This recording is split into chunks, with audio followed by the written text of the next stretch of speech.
Semeru, gunung berjalan seperti awan. Menurut Al-Quran, mengerikan. Assalamualaikum warahmatullahi wabarakatuh. Bismillah walhamdulillah wassalatu wassalamu ala rasulillah Sayyidina wa maulana Muhammad ibn Abdillah wa ala alihi wa sahbihi wa mawalah. Wa la hawla wa la quwata illa billah, amma ba'd. Saudaraku kaum muslimin wal muslimat rahimakumullah. Wabil khusus saudara-saudara kami para pecinta dan subscriber channel YouTube Al-Mu'allim Center dimanapun berada.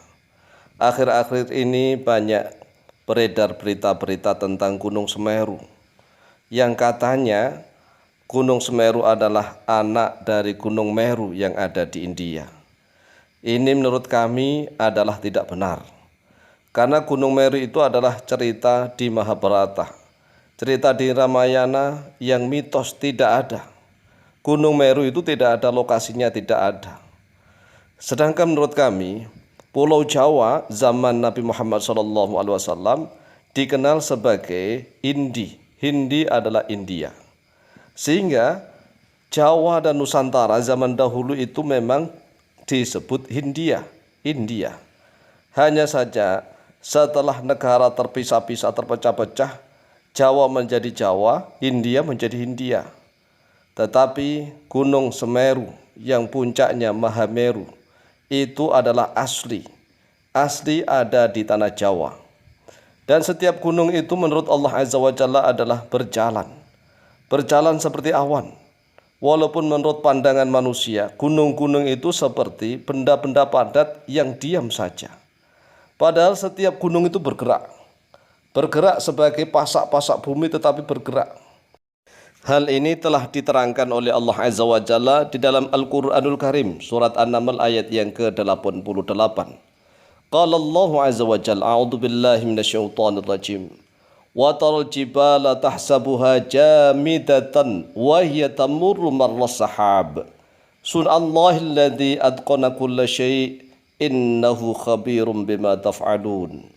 Wa tara, dan melihat oleh engkau al-jibala pada gunung-gunung, tahsabuha mengira oleh engkau, ha pada jibal, jamidatan yaitu benda padat yang tidak bergerak. Engkau mengira gunung-gunung itu sebagai jamid, benda-benda padat yang mati yang tidak bergerak. Wahia tamurru, sedangkan dia jibal itu tamurru berjalan-jalan. Jadi menurut Allah gunung-gunung itu murur berjalan-jalan. Marras sahabi, sebagaimana jalannya awan, jalannya mendung. Coba bayangkan. Ini dalam Al-Quran. Jadi barang siapa nih orang Islam yang tidak paham tentang Al-Quranul Karim, bahwa gunung-gunung itu engkau lihat seperti benda-benda padat yang mati yang tidak bergerak. Padahal menurut Allah, wahiyya tamurru marras sahabi. Sedangkan gunung-gunung itu berjalan, berlalu, melewati, sebagaimana melalui atau melewati berjalannya awan-awan. Subhanallahilladzi atqana kulla syai'in.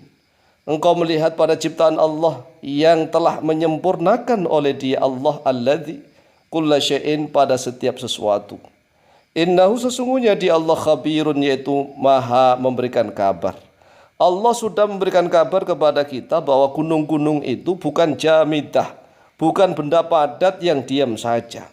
Tetapi gunung-gunung adalah benda-benda yang bertasbih kepada Allah, yang bergerak, bahkan berjalan sebagaimana jalannya mendung atau awan. Khabirun, Allah maha memberikan kabar. Bima taf'aluna, bima terhadap sesuatu. Taf'aluna yang berbuat oleh kalian. Kemudian di dalam surat Al-Ahzab ayat yang ke-72 diterangkan bahwa manusia itu sangat dolim dan sangat bodoh. Mengapa? Karena gunung saja tatkala ditawari untuk memegang amanah oleh Allah Azza wa Jalla, gunung menolak, tidak mau, enggan. Allah Azza wa Jalla berfirman, a'udzu billahi minasyaitonir rajim. Inna aradna al-amanata 'ala samawati wal ardi wal jibali fa abaina ay yahmilnaha wa ashfaqna minha wa hamalaha al-insanu innahu kana zaluman jahula. Di dalam surat Al-Ahzab ayat yang ke-72. Yang artinya, Inna aradnal amanata, sesungguhnya kami kata Allah telah menawarkan oleh kami al-amanata pada amanah, ala samawati kepada langit-langit, wal ardi dan kepada bumi, wal jibali dan kepada gunung-gunung. Fa baina ayyahmilnaha, lalu enggan oleh langit, bumi dan gunung itu sekiranya mengemban amanah. Wa asfaqna minha, dan mereka takut daripada amanah itu. Wa hamalahal insanu, dan mengemban amanah al-insanu oleh manusia. Jadi Allah telah menawarkan amanah kepercayaan kepada langit, kepada bumi dan kepada gunung. Semuanya enggan dan takut untuk membawa amanah, tetapi aneh, manusialah yang mau mengemban amanah itu. Maka kata Allah Azza wa Jalla, innahu kana dhuluman jahula, sesungguhnya manusia kana, yaitu ada oleh dia insan manusia, dhuluman yaitu orang yang sangat dolim, jahulan yang sangat bodoh. Jadi manusia itu adalah manusia yang sangat dolim, makhluk yang sangat dolim, aniaya, makhluk yang sangat bodoh. Kalau ada manusia yang merasa sok adil, merasa sok pintar dan seterusnya, itu perasaan saja. Allah Azza wa Jalla juga berfirman di dalam surat Al-Hasyr ayat yang ke-21. Qala Allah Jalla dzikruh, "Lau anzalna hadzal Qur'ana 'ala jabalin la ra'aitahu khashi'an mutasaddian min khasyatillah. Wa tilkal amthalu nadribuha lin-nasi la'allahum yatafakkarun." Yang artinya, kalau seandainya kata Allah menurunkan oleh kami hadzal Qur'ana, Quran ini, 'ala jabalin kepada suatu gunung, la ra'aitahu maka sungguh telah melihat oleh engkau, khasyian dalam keadaan khusyuk, mutasaddian dalam keadaan merekah, akan meletus oleh gunung itu, meletus min khasyatillahi karena takut kepada Allah.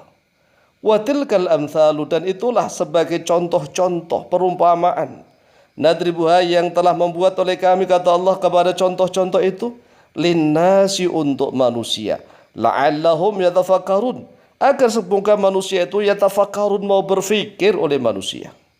Jadi Allah membuat suatu permisalan, perumpamaan. Kalau seandainya Al-Quran ini kami turunkan di atas gunung, maka gunung itu akan khusyuk, akan tunduk, bahkan akan meletus, merekah, meledak. Tetapi aneh, manusia diberikan Al-Quran oleh Allah Azza wa Jalla tenang-tenang saja, tidak mau mempelajari Al-Quran, merasa tidak butuh kepada Al-Quran. Sudah ada bahasan Al-Quran tidak mau, bahkan tidak bisa mengaji Al-Quran, masih tenang-tenang saja, tidak segera untuk mendatangi guru-guru setiap hari mempelajari Al-Quran, mempelajari cara membacanya, kemudian mempelajari bagaimana isinya.